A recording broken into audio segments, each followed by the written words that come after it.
جی N story دیکھنے والے تمام دوستوں کو السلام علیکم۔ پیارے دوستو، کسی ملک پر ایک نہایت رحم دل اور غریب پرور بادشاہ حکومت کرتا تھا۔ وہ بادشاہ بہت ہی مخلص اور خدا ترس تھا۔ اس کا نام سلیمان بادشاہ تھا۔ اس کی رعایا اسے بہت پسند کرتی تھی۔ بادشاہ غریب لوگوں کا ہر طرح سے خیال رکھتا اور ان کے ہر دکھ سکھ میں شامل ہوتا۔ یہی وجہ تھی کہ وہ عوام میں ہر دل عزیز تھا۔ سلمان بادشاہ کی ایک شخص سے گہری دوستی تھی اور وہ شخص ایک بہت ہی غریب آدمی تھا جو بھیک مانگ کر اپنا اور اپنے بیوی بچوں کا پیٹ پالتا تھا۔ اس فقیر کا نام یعقوب تھا۔ بادشاہ روزانہ فقیر کے ساتھ جنگل میں شکار کھیلنے چلا جاتا۔ فقیر بادشاہ کے گھوڑے کے ساتھ ساتھ پیدل ہی دوڑتا رہتا۔ شام تک بادشاہ شکار کھیلتا اور فقیر شکار کیے ہوئے جانوروں اور پرندوں کو گنتا رہتا۔ آخر میں بادشاہ اس سے اپنے شکاروں کی تعداد پوچھتا اور پھر وہ دونوں واپس محل کی طرف روانہ ہو جاتے۔ محل کے قریب پہنچ کر فقیر بادشاہ کو آخری سلام کرتا اور پھر وہ شہر میں خیرات مانگنے چلا جاتا۔ چونکہ شام سے رات ہونے لگتی تھی، اس لیے اسے کہیں سے خیرات ملتی اور کہیں سے انکار کر دیا جاتا۔ رات گئے وہ اپنی جھونپڑی میں پہنچتا تو اس کے بچے بھوک سے بلبلا رہے ہوتے تھے۔ اس کی بیوی اس سے جھگڑتی کہ وہ بادشاہ کی دوستی میں اپنے معصوم بچوں کو بھول جاتا ہے اور وہ بیچارے بھوک سے چیخنے لگتے ہیں، لیکن اسے پرواہ نہیں تھی۔ آج بھی جیسے ہی یعقوب فقیر اپنی جھونپڑی میں پہنچا، اس کی نظر اپنے سوئے ہوئے بچوں پر پڑی۔ پھر اسے اپنی بیوی بھی دکھائی دی جو ایک طرف چٹائی پر بیٹھی برے برے منہ بنا رہی تھی۔ یعقوب سمجھ گیا کہ اس کی بیوی غصے میں بھری بیٹھی ہے۔ بچوں کو اٹھا کر کھانا کھلاؤ، اس نے اپنی زنبیل اتار کر اس کے آگے رکھتے ہوئے آہستہ سے کہا۔ کیا ضرورت ہے اس کی؟ بیوی نے غصیلے لہجے میں کہا۔ اب یہ صبح ہی جاگیں گے، تم جا کر بادشاہ سے دوستی نبھاؤ۔ تم تو خواہ ناراض ہو جاتی ہو، آخر بادشاہ ہے، تمہارے لیے یہی کافی نہیں کہ تمہارا شوہر بادشاہ کا دوست ہے؟ یعقوب نے اسے نرم لہجے میں کہا۔ تمہیں تو فخر کرنا چاہیے کہ بادشاہ نے دوسرے امراء اور شرفا کو چھوڑ کر ایک غریب فقیر سے دوستی کی ہے۔ چاہے فقیر کے بال بچے بھوک سے مر جائیں، اس کی بیوی نے طنزیہ لہجے میں کہا۔ بادشاہ نے دوست تو تمہیں بنایا ہے، لیکن کبھی یہ خیال نہیں کیا کہ اپنے فقیر دوست کی مدد کروں؟ دوسروں کو تو وہ جاگیریں بخش دیتا ہے، لیکن اسے تمہارا کبھی خیال کیوں نہیں آیا؟ خود تو وہ گھوڑے پر سوار ہو کر شکار کھیلتا ہے اور تجھ غریب کو پیدل دوڑنا پڑتا ہے۔ یعقوب کی بیوی نے اتنا کہا اور بچوں کو جگانے لگی، اور یعقوب سوچ میں پڑ گیا کہ میری بیوی کی چند باتیں تو سچ ہیں، لیکن مجھے خدا پر بھروسہ ہے جو دنیا کے ہر جاندار کو خوراک مہیا کرتا ہے اور ہر ایک کا خالق و مالک ہے۔ اتفاق سے اسی رات آسمان سیاہ بادلوں سے ڈھک گیا اور پھر جلدی جلدی بارش ہونے لگی۔ موسلادھار بارش اور تیز ہوا نے طوفانی شکل اختیار کرنے میں دیر نہیں لگائی۔ فقیر اور اس کی بیوی بچے سب سو رہے تھے۔ اچانک ایک زوردار دھماکہ ہوا اور فقیر کی آنکھ کھل گئی۔ اس کے بیوی بچے بھی جاگ پڑے۔ دھماکہ دراصل فقیر کی کٹیا کی ایک دیوار گرنے کا تھا۔ صبح تک بارش ہوتی رہی اور آخر کار رک گئی۔ فقیر نے اپنی بیوی کو لیا اور پھر ٹوٹی ہوئی دیوار کی مرمت کرنے لگا۔ اس کی بیوی اس کا ہاتھ بٹا رہی تھی۔ دونوں کے ہاتھ کیچڑ سے لت پت ہو رہے تھے۔ تھوڑی ہی دیر بعد سلیمان بادشاہ گھوڑے پر سوار ہو کر وہاں پہنچ گیا۔ بادشاہ نے فقیر کو آواز دی، یعقوب۔ جی جہاں پناہ، یعقوب نے ادب سے کہا۔ بادشاہ بولا، چلو شکار پر چلیں۔ میں نہیں جا سکتا جناب، یعقوب نے جواب میں بتایا۔ بادشاہ نے حیرت سے کہا، آج تک تو تم نے کبھی انکار نہیں کیا۔ ہاں جہاں پناہ، آج مجھے عقل آ گئی ہے۔ میں غریب آدمی ہوں، شام کو شکار سے واپس آتا ہوں اور پھر بھیک مانگنے چلا جاتا ہوں۔ میرے بچے بھوک سے نڈال ہو کر بھوکے ہی سو جاتے ہیں، لیکن آپ کی کیا بات ہے، شکار سے واپس آ کر عیش و عشرت میں مشغول ہو جاتے ہیں، کوئی کام یا مشقت نہیں کرنا پڑتی۔ بادشاہ کے دل پر یعقوب کی باتوں نے بہت اثر کیا اور خود اس کی آنکھیں بھی آنسوؤں سے بھر گئیں۔ وہ گھوڑے سے اترا اور یعقوب کے سامنے جا کھڑا ہوا۔ دوست، میں بہت ہی شرمندہ ہوں۔ میں نے آج تک تمہارا خیال نہ کیا، لیکن تم نے ہر موقع پر اپنی دوستی کا حق ادا کیا۔ تمہاری آج کی باتوں نے میری آنکھیں کھول دی ہیں اور میرے ذہن سے ایک تاریکی کا پردہ ہٹ گیا ہے۔ بلا شبہ تم بہت عظیم ہو، بہت صابر ہو۔ دوست، تم مجھے معاف کر دو۔ بادشاہ نے کہتے ہوئے یعقوب کے سامنے ہاتھ جوڑ دیے۔ یعقوب نے حیرت سے بادشاہ کی بدلتی ہوئی حالت دیکھی، پھر اس نے بادشاہ کے ہاتھوں کو بوسہ دیا اور بولا، جہاں پناہ، عظیم تو خدا کی ذات ہے، میں تو اس کا ادنا سا بندہ ہوں۔ آپ مجھے خواہ شرمندہ کر رہے ہیں، بلکہ معافی تو مجھے مانگنی چاہیے کہ میں نے آج آپ کے ساتھ شکار پر جانے سے انکار کر دیا۔ اوہ یعقوب، تم کتنے عقل مند اور صبر کرنے والے انسان ہو، بادشاہ نے کہا اور یعقوب کو سینے سے لگا لیا۔ فقیر کی بیوی کٹیا کی دیوار کی اوٹ سے یہ سب کچھ دیکھ رہی تھی۔ وہ دونوں دوستوں کو دیکھ کر مسکرانے لگی۔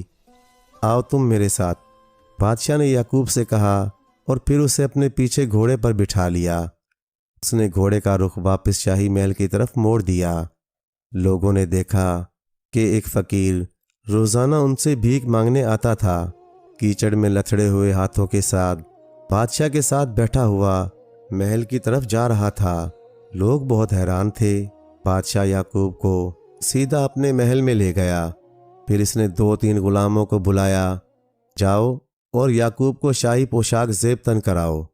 بادشاہ نے غلاموں کو حکم دیا اور یعقوب غلاموں کے ساتھ چلا گیا۔ پھر بادشاہ نے ایک وزیر کو بلایا اور اس کو حکم دیا، جاؤ اور یعقوب کے بیوی بچوں کو لے آؤ، ان کے لیے ساتھ والے محل میں ہر قسم کا سامان مہیا کر دو، 10 کنیزیں اور 10 غلام ان کی خدمت کے لیے وقف کر دو، اور اگر انہیں یہاں کوئی تکلیف ہوئی تو تمہیں زندہ دفن کرا دوں گا۔ ان کے لیے ایسے ہی لباس بنانا جیسے میری بیوی بچوں کے ہوتے ہیں۔ بہت اچھا جہاں پناہ، آپ کے حکم کی فوری تعمیل کرتا ہوں۔ وزیر نے جھک کر کہا اور کمرے سے باہر نکل آیا، اور 1 گھنٹے کے اندر اندر فقیر یعقوب اور اس کے گھر والوں کی کایا پلٹ گئی۔ اس کے بیوی بچے شاہی لباس میں محل کے اندر گھوم پھر رہے تھے۔ اس کے بعد بادشاہ نے یعقوب سے کہا، اب تو خوش ہو، اب تو تمہیں کمانے کی فکر نہیں ہے نا؟ خدا آپ کی عمر دراز کرے جہاں پناہ، میں آپ کا بہت شکر گزار ہوں۔ یعقوب نے معدبانہ لہجے میں کہا، اچھا چھوڑو ان باتوں کو، اب چلو شکار پر۔ بادشاہ نے کرسی سے اٹھتے ہوئے کہا۔ وہ دونوں محل سے باہر آئے جہاں 2 غلام گھوڑوں کی باگیں سنبھالے ہوئے کھڑے تھے۔ بادشاہ اور یعقوب گھوڑوں پر سوار ہوئے اور ایک طرف کو چل دیے۔ جلد ہی وہ شہر سے باہر نکل آئے۔ ان کے گھوڑے تیزی سے جنگل کی طرف دوڑے جا رہے تھے۔ جلد ہی وہ جنگل میں پہنچ گئے۔ دونوں دوستوں نے شکار کھیلنا شروع کر دیا۔ اس روز انہیں کافی شکار ملا۔ جب انہیں 3-4 گھنٹے گزر گئے تو بادشاہ کو شدت سے پیاس لگی۔ بادشاہ نے یعقوب سے کہا، مجھے سخت پیاس لگی ہے، کہیں سے پانی تلاش کرو۔ اچھا علی جا، یعقوب نے کہا، اور پھر وہ بادشاہ کو وہیں چھوڑ کر ایک طرف چلا گیا۔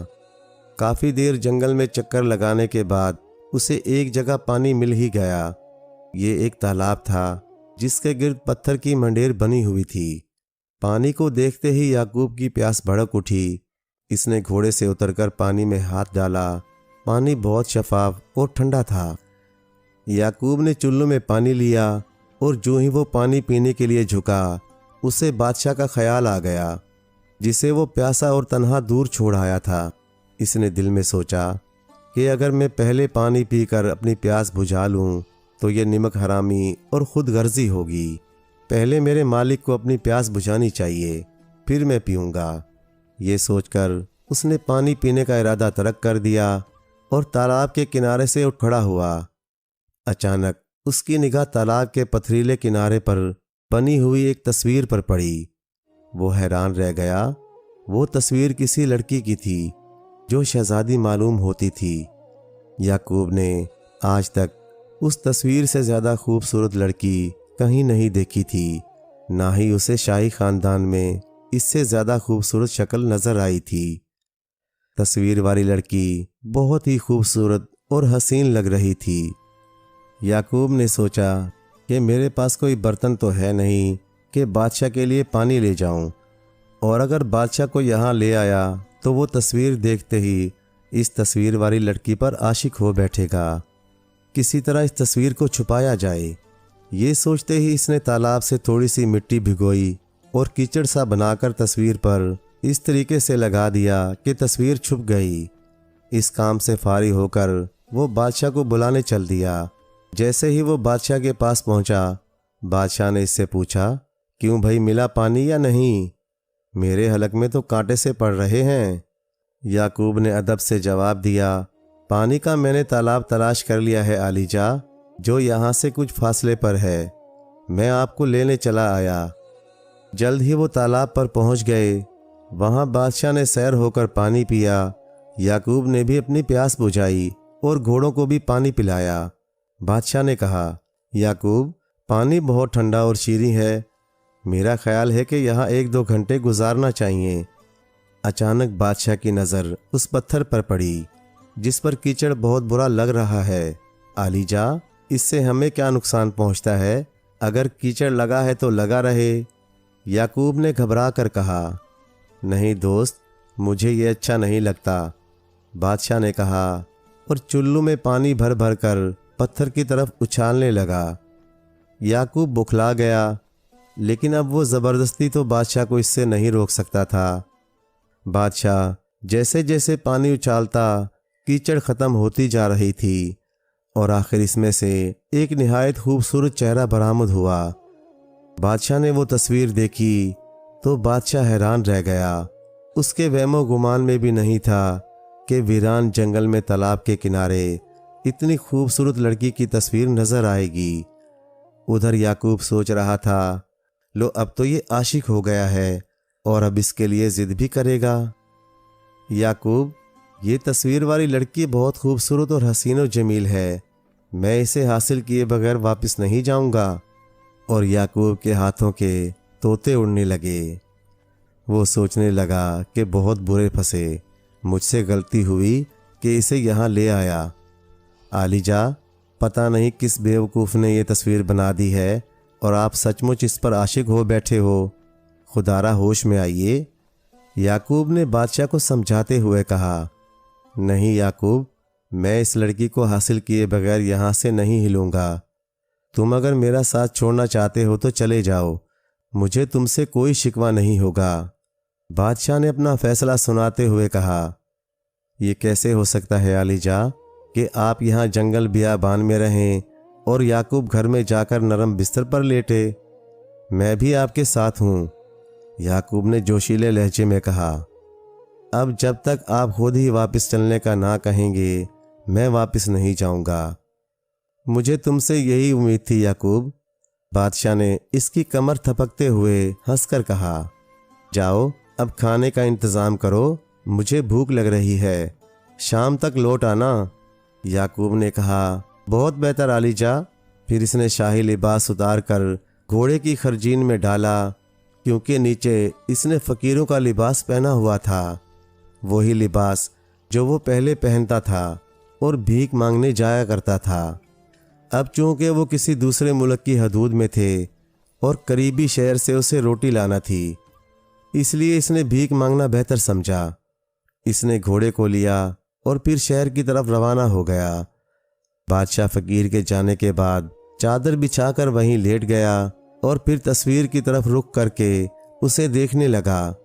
لڑکی کی تصویر نے اسے بہت متاثر کیا اور اسے حاصل کرنے کی خواہش بادشاہ کے دل میں بڑھتی جا رہی تھی۔ وہ سوچ رہا تھا کہ اگر یہ لڑکی مل جائے تو وہ اس سے شادی کر لے گا۔ تھوڑی دیر بعد بادشاہ کو پانی میں لہریں اٹھتی ہوئی محسوس ہوئیں۔ بادشاہ حیران ہوا کہ نہ تو ہوا چل رہی ہے اور نہ ہی پانی میں کوئی چیز تیر رہی ہے، پھر یہ لہریں کیسے بن رہی ہیں؟ اچانک اسے کسی چیز کی پھکار سنائی دی۔ بادشاہ یکدم اٹھ بیٹھا اور ادھر ادھر دیکھنے لگا۔